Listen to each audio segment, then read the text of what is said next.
అన్న మీరేమో CPI party 100 ఏళ్ల సంబరాలు అని చెప్పి కూడా పెద్ద ఎత్తున కూడా సంబరాలు చేసుకుంటా ఉన్నారు. ర్యాలీల రూపంలో కూడా ఒక ఎరుపు దళంగా కూడా ముందుకు కలుతున్న పరిస్థితి. మరి ఇక్కడ ఆపరేషన్ కగారుతో వందల మంది కూడా హననం చేయబడతా ఉన్నారు. కనీసం వాళ్ళ బాడీలను కూడా వాళ్ళ కుటుంబాలకు అప్పగించిన పరిస్థితి. ఎట్లా చూస్తారు మరి సిపిఐ పార్టీ వీళ్ళని ప్రశ్నించడంలో వెనకబడినట్టుగా అనిపిస్తా ఉంది. అంటే ఏంటి కార్యాచరణ ఏంటి సిపిఐ పార్టీ? అంటే ఇక్కడ సిపిఐ అనేది పార్లమెంటరీ పంత, ఓటు ద్వారా రాజ్యాధికారం వస్తుంది. కానీ నక్సలైట్ వాళ్ళది తుపాకీ కొట్టడం ద్వారా రాజ్యాధికారం అనే సిద్ధాంతం.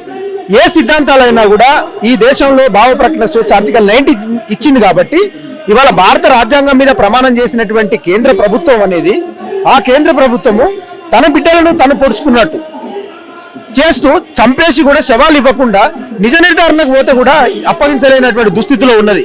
ఇవాళ రాజ్యాంగం మీద ప్రమాణం చేసిన నువ్వు కేంద్ర ప్రభుత్వము పిట్టలు కాల్చినట్టు కాల్చి మనిషి శరీరాల మీద శవాలను మొత్తం ఏడికాడికి కోసి క్రూరాతి క్రూరంగా ఇంకా వేరే వాళ్ళు చూస్తే భయపాతంగా ఉన్నట్టు భయపెడుతున్న సందర్భం. కాబట్టి మేము కేంద్ర ప్రభుత్వాన్ని మేము అడుగుతా ఉన్నాం, ఆపరేషన్ కగారుతో ఇవాళ నువ్వు భౌతికంగా తీసేస్తుండొచ్చు కానీ మానసికంగా మా ఆలోచన అనేది తీసేయలేవు. సరే హింస ఎక్కడైనా హింస అనేది మేము ప్రకటిస్తున్న క్రమంలో హింస కాకుండా అతడు గన్ను పట్టుకున్నాడు. గన్ను ఎందుకు పట్టుకున్నాడు? గన్ను పట్టుకొని సాయుధ పోరాటం ద్వారా సమానత్వం తీసుకొస్తామనే నమ్మకంతో పేరును, ఊరును, వ్యక్తిగత ఆస్తిని, ప్రాపర్టీని, బంధాలను, బంధుత్వాలను తెగదెంపులు చేసుకొని పోయి ప్రాణాలు ఇస్తాడు. కానీ ఆ ప్రాణాలు ఇచ్చే దుస్థితి ఆ వ్యక్తికి ఎందుకు వచ్చింది? నువ్వు భారత ప్రభుత్వము రాజ్యాంగమే ప్రమాణం చేసినప్పుడు వాళ్ళని తీసుకురావాలి. వాళ్ళ సమస్యలు ఏంది, వాళ్ళు ఎందుకు అలా చేస్తుండ్రు అని నీ బిడ్డలుగా భావించాలి. సిద్ధాంతాలు భిన్నంగా ఉండొచ్చు కానీ ప్రజల యొక్క కష్టాలు, నష్టాలు, పేదవాడికి ఆకలి అయితే అన్నం కావాలి, ఉండడానికి ఇల్లు కావాలి, దూపైతే నీళ్లు కావాలి, బతకడానికి ఉద్యోగం కావాలి. ఇవన్నిటి సమాజంలో లేక కుల అణచివేత, పీడన, దోపిడీ, హింస ఇవన్నీ ఉన్నాయి కాబట్టి వాడు ఆయన గన్ను పట్టిండు. ఆ గన్ను నిర్వహణ చేయడానికి నీ ప్రభుత్వం నుంచి ఏం స్కీమ్ పెడుతున్నావు? మనుషులను పట్టుకొని కాల్చి చంపడం కాదు. కేంద్ర ప్రభుత్వానికి అమిత్ షా కానీ మోడీ కానీ విజ్ఞప్తి చేస్తా ఉన్నాం. ఇవాళ 100 సంవత్సరాల సుదీర్ఘ పోరాట చరిత్ర కలిగిన సిపిఐ పార్టీ నారాయణగూడ నుంచి ఈ ఫంక్షన్ హాల్ దాకా వందలాది మంది కవాతుతో ఎర్రదండు దళవలాగా కవాతులాగా వచ్చింది కాబట్టి ఈ ఎర్రదండు వాళ్ళ సాయుధంతో లక్ష్యం లేక మాకు ఏకీభావం లేకపోవచ్చు కానీ వాళ్ళ లక్ష్యంలో మా ఆశయం ఉందనే క్రమంలో మనుషులను ఎక్కడైనా చంపకూడదు.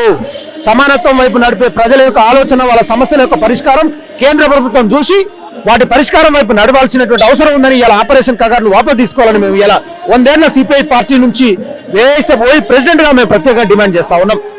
ఇక్కడ పాకిస్తాన్ తో యుద్ధం ఆపినటువంటి కేంద్ర ప్రభుత్వం ఈ దేశ పౌరుల పైన కాల్పులు ఎందుకు ఆపలేకపోతుంది? కనీసం వాళ్ళ మొర కావచ్చు, వాళ్ళ యొక్క సిద్ధాంతాలు ఎందుకు అర్థం చేసుకోలేకపోతుంది అంటారు? అంటే ఇవాళ కేంద్ర ప్రభుత్వం లాంటి స్థాయిలో మతమే మార్కెట్ అయినప్పుడు, మతమే దేవుడు అయినప్పుడు, మతమే రాజ్యం ప్రభుత్వాలు అయినప్పుడు ఇలా ప్రశ్నించే అనివార్యత వస్తుంది. ఇవాళ పాకిస్తాన్ ముస్లిం అంటున్న వాళ్ళు ఇవాళ పాకిస్తాన్ తో యుద్ధం జరుగుతున్న క్రమంలో ట్రంప్ మధ్యలోకి వచ్చి ఒప్పందం చేసిండు. ఈ దేశంలో పుట్టిన వాళ్ళు ఈ దేశ ప్రజల కోసం, ఈ దేశంలో ఉండేటువంటి సమానత్వం కోసం, ఉద్యోగాల కోసం అన్ని రకాల ప్రయత్నాలు చేస్తున్నప్పుడు ఈ దేశంలో పిల్లలు నీ పిల్లలే కదా. ఈ దేశంలో ఆ పిల్లలకు తయారు కావడానికి నువ్వే కదా బాధ్యునివి. పక్క దేశం వాళ్ళు వస్తేనేమో వాళ్లకు తెరతివాజీలు పరిచినట్టు పరిచి ఒప్పందం చేసుకుంటావు. కానీ ఈ దేశంలో అందుకే భారత రాజ్యాంగంలో కూడా మిలిటరీని ఎప్పుడు ఉపయోగించాలి? మిలిటరీని ఈ దేశ అంతర్గత భద్రత ఏర్పడ్డప్పుడు, పరాయి దేశస్తులు మన దేశం మీద దాడి చేసినప్పుడు మాత్రం ఉపయోగించాలి. కానీ వాళ్ళు ఎక్కడ ఉపయోగిస్తారు? ఈ దేశ పిల్లలను, ఈ దేశ తల్లిదండ్రులను చంపినట్టు నరేంద్ర మోడీ, అమిత్ షా పచ్చినెత్తురు తాగుతున్నారు. ఆపరేషన్ కగార్ పేరు మీద మనుషులను చంపి ఆ యొక్క శవాలను ఇవ్వకుండా దుర్మార్గమైనటువంటి వైఖరి ఉన్నది. కాబట్టి ఇవాళ 100 ఏళ్ల సిపిఐ పార్టీ నిర్వహణలో భాగంగా ఇవాళ పెద్ద ఎత్తున ర్యాలీ ఉంది. ఇవాళ కమ్యూనిస్ట్ పార్టీల యొక్క బలహీనతలు ఏందో సమాజానికి మనకు కూడా తెలుసు. కాబట్టి ఈ 100 ఏళ్ల ఉద్యమ చరిత్రను ఉగ్గుపాలతో ముందుకు తీసుకెళ్లి భవిష్యత్తులో పేద ప్రజల కోసం ఎక్కడ కష్టం వస్తే ఆ కష్టానికి ప్రతిఫలంగా వెన్నుదన్నుగా నిలుస్తుంది. ఎందుకంటే ప్రపంచంలో కమ్యూనిస్ట్ పార్టీలకు ఒక లెగసీ ఏంటంటే ఎక్కడ అన్యాయం జరిగితే అక్కడ గొంతిప్పుతారు, అక్కడ మాట్లాడతారు.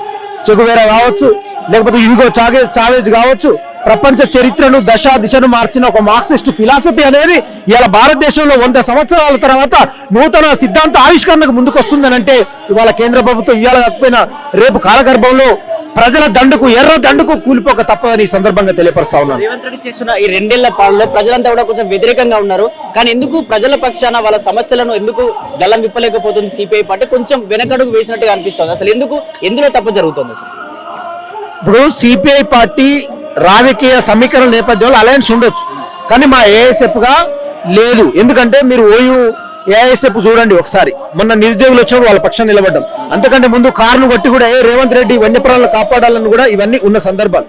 ఈ నేపథ్యంలో పార్టీగా మేము ఏదైనా కూడా రాజకీయ సమీకరణ వరకే చూస్తాం. ఎందుకంటే కాంగ్రెస్ పార్టీ అనేది మాకు శాశ్వతం కాదు. రాజకీయ విధానాల పట్ల కొన్ని నిర్ణయాలు కొన్ని అట్లా ఉంటాయి కాబట్టి ఉన్నాం. కానీ ఆఖరికి ఎక్కడ అన్యాయం జరిగినా కూడా రేపు కాంగ్రెస్ పార్టీ ఈ పేద ప్రజలకు ఎక్కడ అన్యాయం జరిగితే పేద ప్రజలు అయిపోయి ఉంటాం. ఇప్పుడు మా సిద్ధాంతాన్ని మేము నమ్ముకొని మేము ఎజెండా పెట్టుకున్నాము. ఆ ఎజెండాలో మేము సక్సెస్ కావాలి అంటే ఆ పార్టీని నేను నమ్ముకున్నంత మాత్రాన అక్కడ అవకాశం వస్తుండొచ్చు, కానీ శాశ్వతమైనటువంటి దాంట్లో మేము ఫెయిల్ అవుతాం. కాబట్టి ఇవాళ సిపిఐ కాంగ్రెస్ అలయన్స్ ఉన్నా ఇవాళ రేవంత్ రెడ్డి గారు ఇచ్చిన వాగ్దానాలు, నిరుద్యోగుల సమస్యలు కావచ్చు, 1000 కోట్లు కావచ్చు, అదేవిధంగా 6 గ్యారంటీలు కావచ్చు, అనేక రకాల కామారెడ్డి డిక్లరేషన్లో భాగంగా బీసీలకు 42% రిజర్వేషన్ కావచ్చు, ఇవన్నీ ప్రక్రియలు ఒక మనం ప్రయోగాత్మకమైన ఆలోచనలో భాగంగా మేము వేచి చూస్తున్నాం. వేచి చూసే క్రమంలో బీసీలకు 42 ఇవ్వాల్సింది 17 ఇచ్చిన సందర్భంలో ఇవాళ కాంగ్రెస్ పార్టీ కూడా పెద్దన్న పాత్ర వహించి ఇవాళ కేంద్ర ప్రభుత్వం మీద ఎక్కువ పెట్టి అన్ని రాజకీయ పార్టీలు తీసుకొని పోవాలి. నువ్వు పార్లమెంట్లో నువ్వు అసెంబ్లీలో మాట్లాడినంత మాత్రాన, హైకోర్టుకు పోయి మంత్రులను ఇవన్నీ చేసినంత మాత్రాన ఊరుకునే పరిస్థితి కాదు. పెద్దన్న పాత్ర నీది, ప్రభుత్వం మీది. బీసీలు 52% ఉంటే 42% ఉండి భారత రాజ్యాంగం అమలు 76 సంవత్సరాలు అవుతున్నా కూడా ఇవాళ బీసీ బిడ్డ సాయేశ్వర్ చనిపోవడం అత్యంత బాధాకరమైనటువంటి విషయం. అణచివేత నుంచి ఉన్నటువంటి కుటుంబాలు, అవి వృత్తుల పేరు మీద బతుకుతున్న కుటుంబాలు, వేల సంవత్సరాలుగా బానిసత్వానికి నిబద్ధులైనటువంటి వాళ్ళు, ఆధిపత్య కులము అధమపత్వం ఉన్నది. కాబట్టి ఇవాళ బీసీ బిడ్డల యొక్క హక్కుల కోసం ఇవాళ రేవంత్ రెడ్డి కనుక నిర్ణయం తీసుకోకపోతే ఎజెండా బీసీ బిడ్డల యొక్క లక్ష్యమే మా లక్ష్యం అనే నమ్మకాన్ని 100 ఏళ్లకు భారత కమ్యూనిస్టు పార్టీ రేపు తీసుకోబోతుంది అనేది ఈ సందర్భంగా మీకు తెలియపరుస్తాను. కేంద్ర రాష్ట్ర ప్రభుత్వాలను ప్రశ్నించడంలో, ప్రజాపక్షాలను నిలవడంలో సిపిఐ పార్టీ ఎటువంటి కార్యాచరణతో ముందుకెళ్ళబోతుంది? 100% మేము ఎటువంటి కార్యాచరణ అయినా మా కార్యాచరణ ప్రజల వైపు ఉంటుంది, ప్రజాపక్షం వైపు, పీడిత వర్గాల వైపు, అన్యాయం చేసిన వాళ్ళ, అన్యాయం గురైనటువంటి వాళ్ళ వైపు, అన్యాయం చేసిన వాళ్ళని మేము కూలగొట్టే ప్రయత్నం చేస్తాం. మీరు అన్నట్టు తాత్కాలికంగా అలయన్స్ ఉండొచ్చు, కానీ శాశ్వతంగా 100 సంవత్సరాల పోరాట చరిత్ర కలిగిన ఈ భారతదేశ గడ్డ మీద ఇవాళ 100వ వార్షికోత్సవాలు జరుపుకుంటున్న party Mahatma Gandhi rural guarantee scheme తీసుకొచ్చిందండి. ఇప్పుడు NGRM గా మారుస్తున్నారు. నిన్న హిందూ ఆర్టికల్లో ఆ సిపిఎం పొలిట్ బ్యూరో సభ్యుల బృందాకారత కూడా ఆర్టికల్ రాసింది. మల్లికార్జున ఖర్గే వాళ్ళ అమ్మ మీద ఒట్టేసి ఇవాళ ఇది కనుక తీసుకొస్తే ఈ యొక్క పేద కార్మికులకు నష్టం వాటిల్లుతుంది, మా అమ్మ మీద ఒట్టు, మరి నమ్మండి అని బల్లగొడుతున్న రేపో మాపో ఆకాశానికి దగ్గరున్న సందర్భాలు మనం చూస్తూ ఉన్నాం అతను.